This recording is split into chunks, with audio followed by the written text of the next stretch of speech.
Herren tja du som trorst av han, om en ive og øtte til tynja kan. Han tar stendur vid li, han tar djevor søgn fri. Tu tryggur og Jesusar hondum. Løyt alt han og han hevur gjørd. Om en løyve tar tidkast kan gå tu først. Ta tu søyest land, og tu trygg verur rand. Tu tryggur og Jesusar hondum.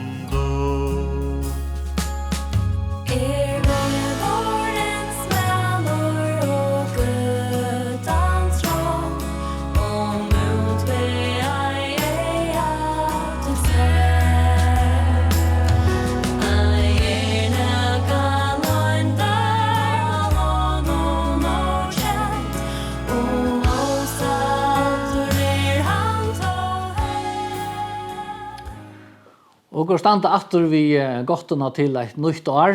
2021 vi at fer aftur og går trøyna inn i eit nytt år 2022. Og da jeg hitja aftur av tøyna som færen så kan det være så imes som å gjøre opp. Det kan være at det er storaner som dere høtte åren og året byrja at det blir ikke til verleika. Men det kan eisen være at det hender som dere større for. Og så det her gledelige løtene som dere hadde se fram til. Vannende var det så løsner at det meste av tog ble til denne gledelige løte og kunne glede sammen med og familie, vinen, eller til arbeids, eller hver en omstående til. Nå skulle det være under. Og så må vi nå trekke inn i et nytt år. Så her går eisende gleder og ganske store som vi får og marsjer vi. Og det inn i hese her støvene og Guds år eisende taler så et oppmuntrande år som vi får avkjent og leion fram og i måte. Og jeg husker at lesa et lite brot ur Filippebrevene kapittel 4. Og i hesten her broten som vi lesa fra Paulus så nok glede og så nok oppmuntringer til noen folk som hadde haft det tungt og som hadde opplevd at livet hadde ikke dem med måte på imenska matar. Og ikke Paulus selv. En tekstur om glede og om storander. Det stender så løsner i Filippebrevene kapittel 4 og jeg leser her versene 4 til og vi 6. Gledest og i herranon alltid. Attur sier gledest. Milda sinne tykkara vil i ødle mennesken kunnet, Herren nær. Stor omkom fire. Nei, let i ødlen til som tid innskja, komma fram fyrir god og i akadlan og bøn vi tøkk. Så skal frie Guds, som styr opp om alt vid, varvaida gjørste og hoksaner tykkara, og i Kristi Jesus. Ta jeg kjenner sinne til bakgrunnen til dette her brevet, og jeg sinne til der omstår som bare Paulus og hese Filippemenn var i, så ble hese her årene i øyne oppmuntrande. Det var sånn at Paulus og Filippemenn kjentes øyne vel, og det var øyne gode i hver annan. Filippemenn hadde vært vid til at oppmuntra Paulus og stole honom og i hans kristne boan. De hadde fyllt vi noen kostet Jack, og de hadde enda sendt en fra deres egne Sangur, en maur som eider Epaphroditus, at hjelpe honom og være vi i tjenestene. Og særlig nå i Paulus var i Fólks her som han skriver dette brevet fra. Filippemenn sjálfur, de hadde opplevd sånne storaner, og de ikke alltid gynnte så vel i Sangur her til heimen. Paulus han skriver dem som heter brevet, som fullt av glede. Og han sier som det første av dette, hans her første oppmuntringene. Gledest og i herranon alltid. Det kunne være sånn som Paulus styrte og være syrgen om. Og det kan være at han til tøyer har følt at han har vunnet av honom. Men Paulus har et annet liv innan ui honom brann en annan brandur. et ljós som var ivnaturligt å komme ærestande fra. En glede som var ikke av hessen heime, men kom utane fra. En glede som han heie og i herran.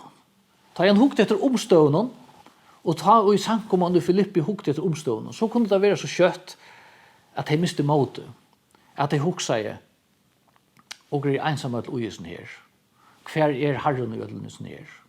Og det kan godt være at omkring at han styrte.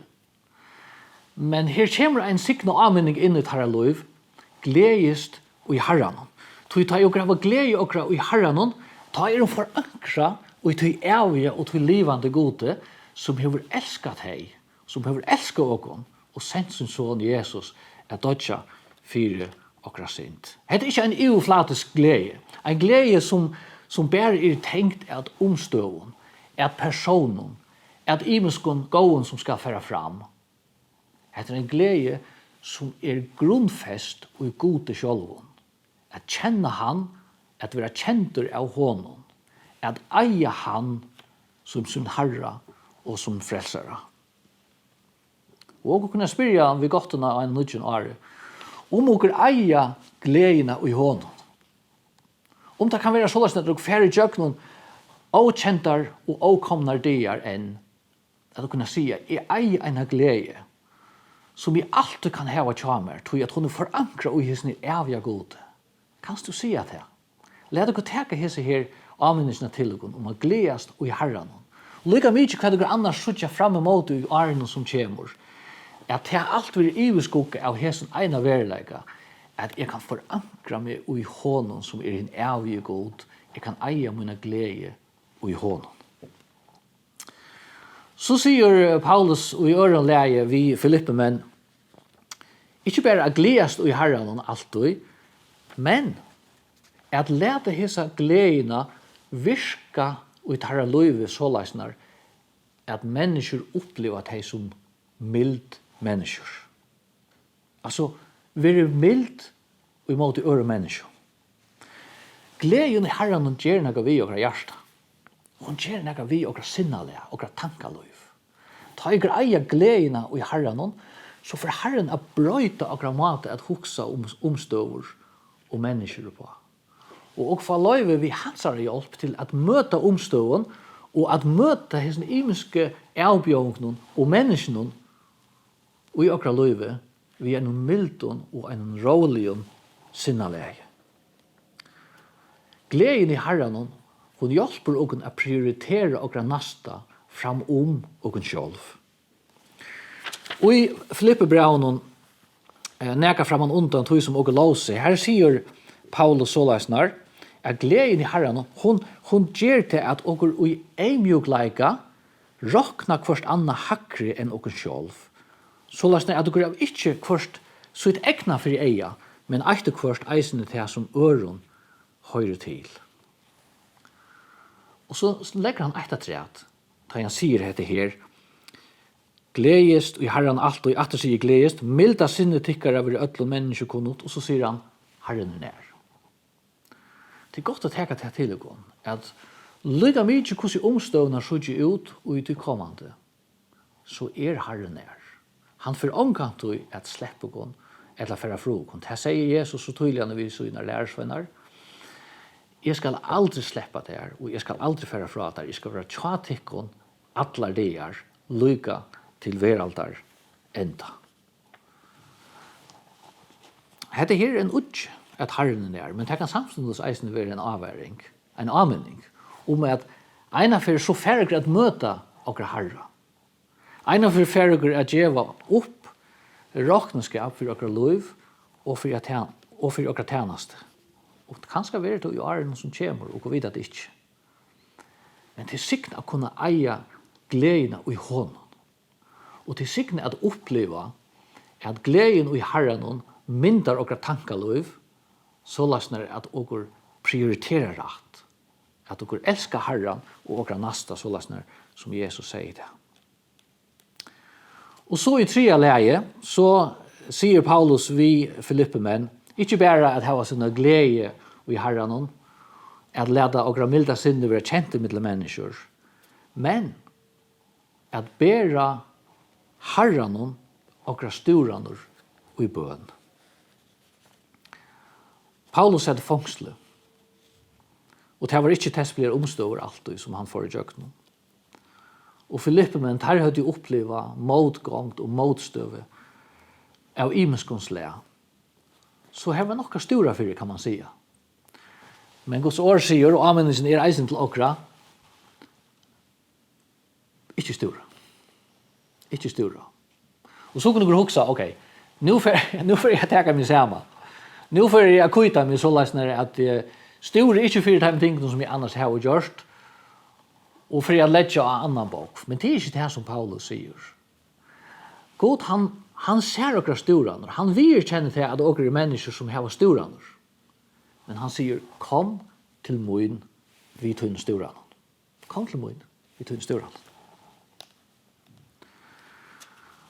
Og dette er en signe utgang som okra hava, eisen ut i åren som kommer, at kunne færa til Herren, lukka mykje hvordan omstående er og kunne be til han. Nevna for honom det som tinger og det som okra stora fyrir. Ber at i til hans herre. Så kunne gå fresta til å huksa. Ja, men så får Herren sværa og på han måte som okra å be. Det gjør han vi kvart. Men det som okra lov seg her, det er at ta jo okra stora og okra bera okra storaner og okra innskje framfor Herren, så er det noe større som okra få. Og lov seg så snar, at så skal frigjør Guds, som støyer opp alt vid, varvaida gjørste og hoksaner tikkara og i Kristi Jesus. Hatta her er en gava som er virismedjul. At okna bera okra storaner til han, og så fixar han det ikke bæra. Men han gjever okon løyve til at oppleva søyn fri. Friun fra gode. Som gjer at okra måte at hoksa oppa vil fokusera av, og få løyve til at vi er opptidsen av Jesus, det som han er, kongen av konger, det som han har gjort, som bøkte seg ned av krossen, gav sitt løyve for at jeg kan være frelstor. Og forresten, for at kunne oppleva friun fra gode, så er det avgjørende at dere først har oppleva å få fri vi god. Så at synden hun gjør skillna i mellom gode mennesker. Synden gjør at det er en futsindalig støa som jo tidser ikke opp i mellom god og mennesker. Men Jesus kom som er friar høvdingen. Han gav sitt liv for å kunne fyrirgjeva og teka synden av bostor. Og han som har tro av Jesus, han har lyftet fra gode om at vi er fyrirgjeven og at vi er frelstor, at synden er tidsen bostor, futsinskapen er bostor. Det er han personer som får løyve til å gjøre løyve at oppleva frion fra gode, ta i storan og fytla hjärsta. Og tog i spurningen så øyelig aktueller. Har du nærkert det tro av Jesus? Har du nærkert det giv i honom tvitt løyv? Har du gjort for honom tvina feiler, tvina synd? Og har du sagt, Herre frels meg? Har du oppleva at han kom inn og fyrirgav, og at du fikk fri vi god? Det er det største som opplevas kan. Og det er fortsatt om fire, og i storan og torfor om tøyen, at oppleva frion fra god. Så Filippemen tar vi oppmuntrar vi hesen åren, gledes til Herren om alt. Leta være så løsne at du ikke er noen, så eier dere glede i hånden. Og at hun myntar okra tankaløy, og okra linti på en sånn måte, at dere lever et mildt liv i middel mennesker, tror jeg dere kjenner hendan her evige god som dere glede for anker i. Og så tar dere oppleva storaner og røyntor, at dere skal kunne fære vidt heim til Herren og oppleva hans herre fri, at han hjelper dere å fokusere på det som Jesus er, og det som han har gjort. Gavet det var så løsner at dere kunne oppleva hesa gledene, og handa frion midt i storanen og motgångt som kan ligge for framman. Det er godt å kjenne hendan at hava gledene i Herren.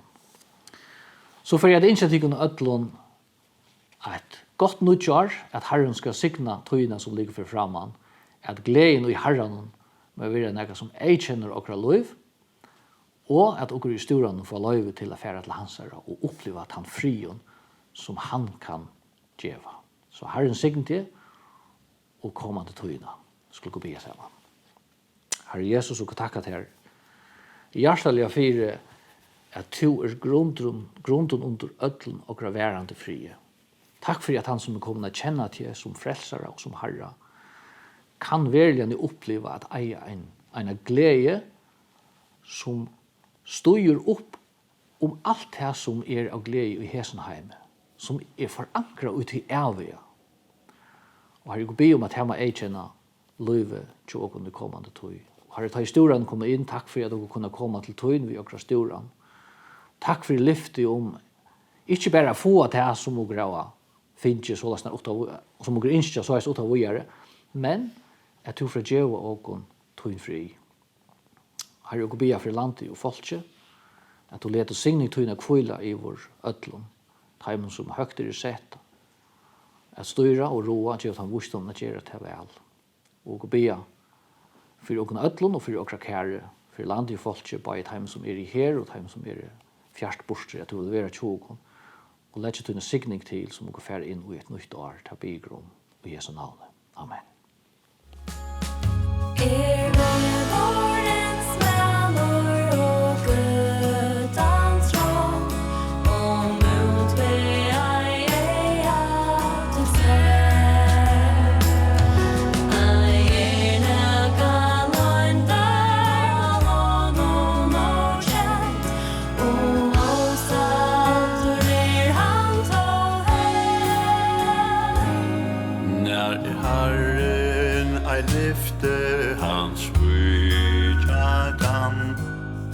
Han ångan skal missa som leida han Ötter myrskursens makt Langlar halda då vakt Ongen uiva til kan ur hans hånd